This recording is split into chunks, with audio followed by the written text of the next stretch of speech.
Hola, nuestro grupo está conformado por Ariana Muñoz Badilla, Priscila Marín Arias y José Gabriel Moya Fuentes. Nuestro tema es realidad de la pedagogía crítica, específicamente en el caso de México.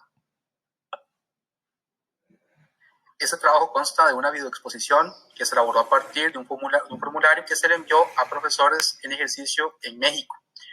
Participaron 46 docentes y lo que exponemos a continuación son las respuestas de algunas de las preguntas más relevantes de ese formulario. Las primeras preguntas que hicimos son básicamente como información general de los profesores. Cuánto tiempo tienen en ejercicio, a dónde trabajan, dónde estudiaron y cosas así. Por lo que ahorita les vamos a presentar las preguntas propiamente de la materia. La primera sería, según su opinión, ¿cuáles son las principales fortalezas y debilidades que tiene el sistema educativo mexicano? Obviamente nos vamos a centrar en la pedagogía crítica. En este caso, las fortalezas, ellos mencionan que ellos mismos, el capital humano, son una de las principales fortalezas que tienen. Después mencionan la cobertura. México es un país bastante grande y mencionan que hay escuelas, universidades, no tanto, y un poco más de secundarias a lo largo del territorio mexicano. Y lo que más recalcan es que la educación es gratis y que es obligatoria. Cuando mencionan que la educación es gratuita, también mencionan cosas bastante interesantes, como por ejemplo de que se les brinda a los estudiantes libros y materiales que necesitan para su educación. En la parte de las debilidades se muestra que hay una gran diferenciación económica en la sociedad y por ende los alumnos también la sienten y la tienen. Hay muchos alumnos con mucha pobreza y hay alumnos con bastante riqueza, entonces hay una disparidad en ese sentido. También se menciona que hay problemas con infraestructura, hay escuelas que prácticamente se están cayendo, sus edificios están en situaciones bastante paupérrimas, eso principalmente en las zonas rurales y en las zonas marginales del territorio mexicano. La siguiente pregunta con la que trabajamos es, ¿cuál es el papel docente frente al currículum? ¿Qué papel desempeña la persona estudiante en el desarrollo del currículum? Entonces, en esta hay un dato bastante curioso. Los docentes se notan ellos y se desempeñan ellos mismos muy bien dentro de la pedagogía crítica, porque ellos saben y sienten que tienen un papel bastante fundamental y que están dirigiendo aprendizajes significativos. Por otro lado, ellos se ven bastante como un guía, como un facilitador, y eso es claro y súper característico dentro de la pedagogía crítica. Pero paradójicamente, dentro del otro lado, vemos que el estudiante, para ellos, están centrados dentro del aprendizaje, pero que el rol del estudiante es meramente de receptor. Entonces ellos consideran que sí tiene un personaje no, que tiene un rol, una participación bastante activa, pero es simplemente de estar escuchando y estar recibiendo la información que ellos tienen que brindarles. La tercera pregunta con la que nos enfrentamos en el cuestionario es si ellos consideran que se les forma a ellos mismos, a los docentes, para cuestionar la utilidad del contenido que están enseñando. Esta fue bastante fuerte. Mencionan el 61% de los encuestados que no. Ellos consideran que no están siendo formados para cuestionar lo que están enseñando. El 28% de ellos dice que a veces, ¿verdad? Que pocas veces, que de vez en cuando, y solo el 11% dice que sí. Entonces ahí se ve bastante dispareja esta pregunta.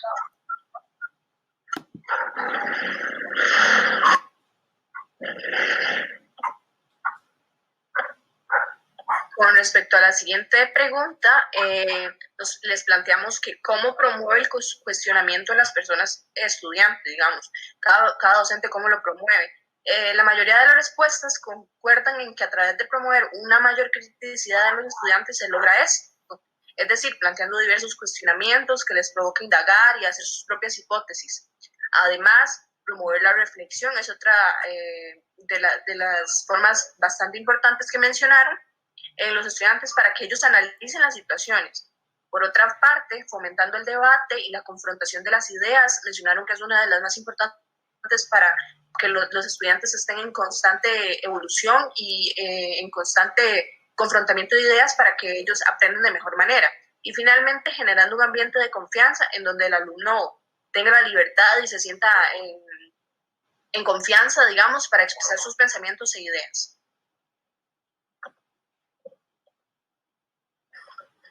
La siguiente pregunta fue más en el contexto actual, que cuáles competencias debe poseer todo docente, es más que todo por lo que nos enfocamos, y por qué las debía poseer. La mayoría de las respuestas coincidieron en que un docente debe dominar las tecnologías. Es una de las más, de las mayores respuestas que obtuvimos. Los docentes deben creer en este ámbito de aprovechar el avance que suponen las nuevas tecnologías aplicadas en el aula, adaptándolas a la realidad actual. De ahí, tener empatía es otra de las respuestas mayormente mencionadas, es decir, relacionarse constructivamente con los alumnos, tener una buena relación y comunicación con los alumnos ayuda enormemente al proceso formativo y a su desarrollo. Asimismo, la atención requerida individualmente, no tanto en grupo, y aumentando la posibilidad de que reciba el aprendizaje más fácilmente. Otra de las respuestas es estar en constante evolución. No solo los alumnos deben aprender, sino que el profesor debe estar continuamente aprendiendo, y para ello debe investigar y reflexionar sobre la práctica docente, aplicando en sí lo que crea conveniente y modificando los procesos que crea que no son convenientes, siempre mirando por el bien de los alumnos y su desarrollo. Bien, la siguiente pregunta fue cómo contribuye la especialidad al desarrollo de una ciudadanía crítica. Esto es importante para nosotros porque si bien el cuestionario fue para docentes, no fueron solamente docentes del área que nos pertenece, es decir, de las ciencias sociales, sino que preguntamos a diferentes especialidades pedagógicas.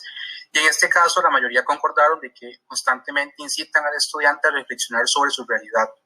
Si bien esto es muy importante, hay un componente que no se toma en cuenta, y es que la pedagogía crítica exige que esa reflexión siempre apunte a la acción, ¿verdad? Entonces, cuando no se está haciendo eso, pues bien, la reflexión no pasa simplemente de una crítica que muere a partir de que se sale del salón de clases. Por último, tenemos cómo las realidades del aula influyen en su labor docente. Esta pregunta fue más que todo orientada hacia una labor investigativa, el docente no solamente como dador de contenido, sino también como alguien que investiga constantemente sobre su labor y a partir de eso la reconstruye constantemente. En este caso, los docentes mexicanos que contestaron a nuestro cuestionario fueron tajantes en que no hacen una reflexión, sino que simplemente lo que limita, lo que va a influir, va a ser las condiciones materiales de la infraestructura en la que se encuentren desarrollando sus lecciones. Es decir, una infraestructura adecuada van a dar mejores lecciones y una infraestructura inadecuada, pues las lecciones van a ir a la baja. Esto claramente quiere decir que el docente mexicano, al menos los entrevistados, no hacen una reflexión profunda sobre su labor docente y simplemente reducen la realidad del aula a las condiciones materiales de su entorno. Luego, para concluir, llegamos a diferentes ámbitos, a distintas conclusiones, y lo primero que quiero yo, al menos, es marcar lo que está ahí marcado, valga la redundancia, como conciencia crítica. Es curioso, la muestra que tenemos, como se mencionó previamente, es de 46 y ellos son críticos consigo mismos, tienen una criticidad alta, por lo que entonces podríamos decir que sí está dentro de la pedagogía crítica, pero su criticidad es de no estamos haciendo las cosas bien, estamos haciendo las cosas de una forma muy limitada, estamos siguiendo siempre un plan de estudios que nos dicen que, dicho sea de paso, que cambia constantemente, entonces se les hace complicado trabajar con este ámbito, para el estudiante todavía es un poco más confuso porque tienen docentes que están a su vez un poco confundidos.